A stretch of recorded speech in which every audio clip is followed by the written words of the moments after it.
বিসমিল্লাহির রহমানির রহিম। শুরু করছি পরম করুণাময় আল্লাহ তাআলার নামে। প্রায় মাস দুয়েক হলো পঞ্চম তলার ফ্ল্যাটের কাজ শুরু করেছিলাম। ইটের ওয়াল গাঁথনি এখনো চলছে। প্রতিদিন নিয়মিত দেখা হয় না, তো আজকে আসলাম, দেখি কাজের কি অবস্থা। এটা হচ্ছে রান্নাঘর। রান্নাঘরের ঢুকেই ডান হাতে স্ল্যাব, আর শেষ প্রান্তে জানলার সামনে চোলার স্পেস। উপর দিকের ওয়ালটা এখনো করেনি, ওরা 4-5 দিন ধরে কাজটা স্টপ রাখছে। আমি বলছি ওয়ালগুলো একটু শক্ত হোক, তারপরে উপর দিকের ঢালাইগুলো করতে। এখনো দেখা যাচ্ছে কাঁচা ওয়াল। প্রতিদিন পানি দিতে হবে সকাল বিকাল। এই ওয়ালগুলি যে পরিমাণ পানি শোষণ করতে পারে, অন্তত পক্ষে দিনে 2-3 বার ভেজাতে পারলে আরো ভালো। টানা 8 ঘন্টা থেকে 1 ঘন্টা ওয়ালগুলো ভিজানো উচিত পানি দিয়ে। মিস্ত্রিদেরকে প্রতিদিন টাকা দেই ঠিকই, কিন্তু ওরা ভেজায় না, 2-1 মগ দিয়ে ভেজায়, বলে যে মামা ভিজাইছি।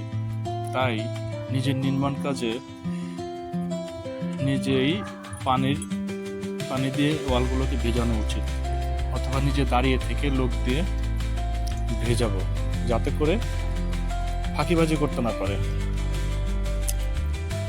এটা হচ্ছে ফলসাদ।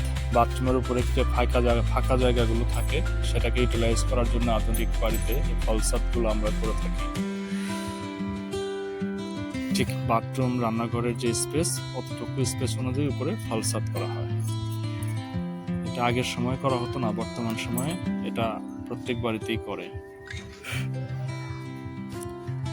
তো ডাইনিং স্পেস থেকে 3 দিকে যাওয়া যাবে। একটা বাথরুমের দরজা, আর একটা ড্রয়িং রুমের দরজা, আর একটা বেডরুমের দরজা। এদিকে মাস্টার বেডরুমের দরজা আছে। তো এটা হচ্ছে পূর্ব পাশের রুমের।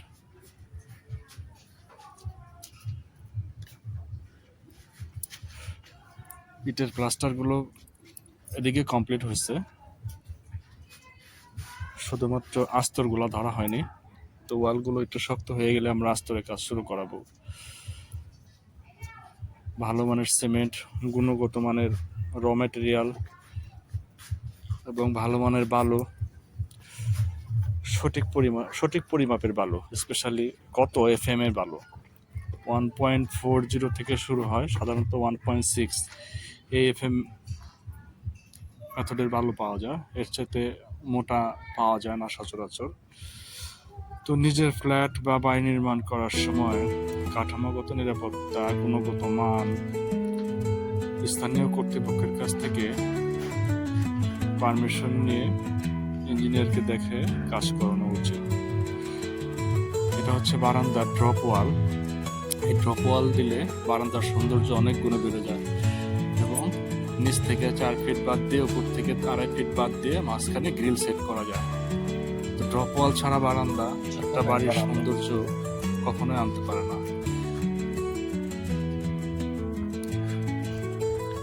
যেটা বলতেছিলাম, নির্মাণ কাজে অবহেলা করলে বড় ধরনের ঝুঁকি তৈরি হতে পারে।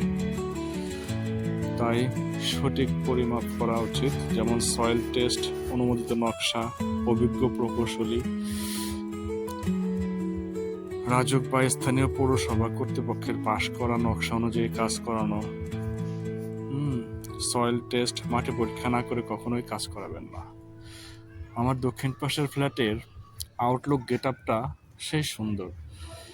দক্ষিণ পাশে বেশ ফাঁকা স্পেস, বড় বড় বেশ কিছু হাই রাইজ বিল্ডিং আছে। দূর থেকে দেখতে বেশ বিস্কুটের মতো মনে হয়, ভালোই লাগছে গেট আপ।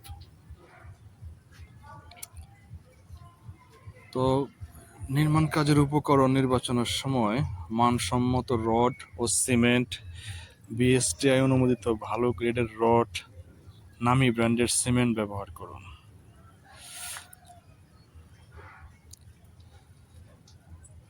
ইটের গাঁথনি দেওয়ার আগে কোনোভাবেই লবণাক্ত বা ক্ষতিকারক পানি ব্যবহার করা যাবে না। পরিষ্কার পানিতে ইট ভিজিয়ে এটাকে ভালো করে কিউরিং করে নিতে হবে।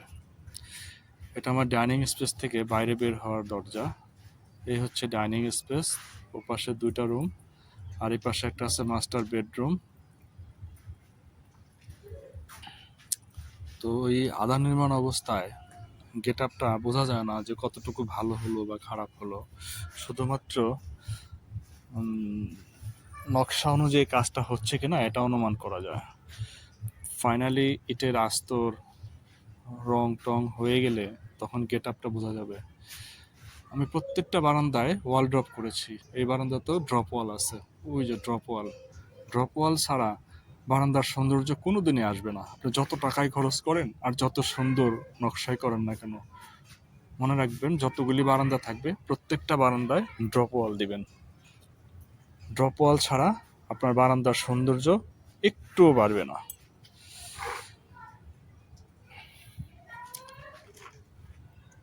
এই ডাইনিং স্পেস, ওদিকে রান্নাঘর, ডান দিকে বাইরে বের হয়ে যাওয়ার দরজা, পেছন দিকে আছে আরো 3টা রুম। আর ডাইনিং স্পেসের সুন্দর ডিজাইনের টাইলস সিলেক্ট করব যাতে করে এটার গেট আপটা সুন্দর আসে। তো এখনো আমি টাইলসের কালারটা সিলেক্ট করি নাই। 2-1 দিনের মধ্যেই আমি টাইলস মার্কেটে যাব, গিয়ে টাইলস কিনবো। মিস্ত্রিদের পরামর্শ নিয়ে টাইলস কিনতে যাওয়া ঠিক না, কারণ তারা সবসময় নামি দামি ব্র্যান্ডেড টাইলস কিনতে বলবে।